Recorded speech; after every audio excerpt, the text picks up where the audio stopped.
So I've stated my restriction of x is not equal to 4 over 3, and I'm going to do my next step first before I do the restriction part here, because we'll see that that actually is redundant. So the first thing I'm going to do is I'm going to multiply the numerator by 3x minus 4, and those will cancel out. And then I need to balance this fraction by multiplying the denominator by 3x minus 4. And again, that 3x minus 4 in green will cancel out with the 3x minus 4 in red. That allows me to clear out that embedded denominator. So what I'm going to end up with then is I'm going to end up with 5x minus, 5x times 3x minus 4, which I multiplied in green, minus the 3x minus 4 is going to cancel, and then I'm making sure I put this in brackets because I'm going to subtract this whole expression. That's not going to be a plus 3, it's going to end up being a minus 3.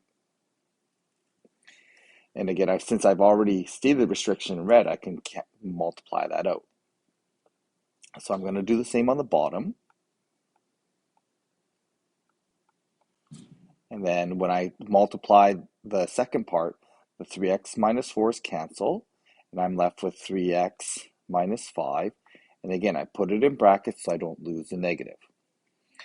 So once I've done that, what remains here in the denominator is really which I ended up solving for when I stated the green restrictions here. That's really the same equation that I solved for.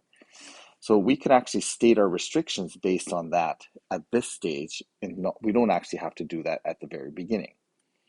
So multiplying this through, I get 5x squared minus 20x minus 2x minus 3 in the numerator.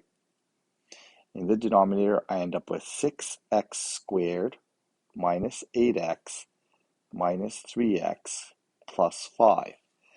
Okay, and then combining like terms, I end up with 5x squared minus 22x minus 3, and that's all over 6x squared minus 11x plus 5, and then I can state my restriction based on that denominator. So that denominator that I've just generated is the same as what I did before.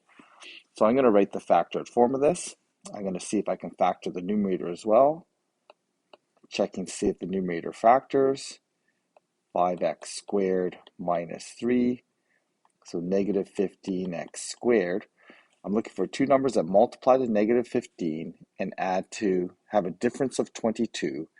Well, that doesn't exist with whole numbers, so this is not factorable.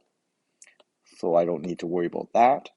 And then I'm going to leave my numerator as 5x squared minus 22x minus 3. I'm going to factor the denominator, and the denominator factors into 6x minus 5, x minus 1, and I can state my restrictions at this point. I actually didn't need to, since I didn't cancel out anything in the denominator, in the green, I can state my restrictions at this point, and I didn't have to do it at the very beginning. So this is my final answer. I can't factor the numerator, I factored the denominator, and then I can use that remaining denominator, as long as I don't cancel things out, I can state my restrictions. Once I state the green restrictions, I can cancel and simplify that expression if it's possible.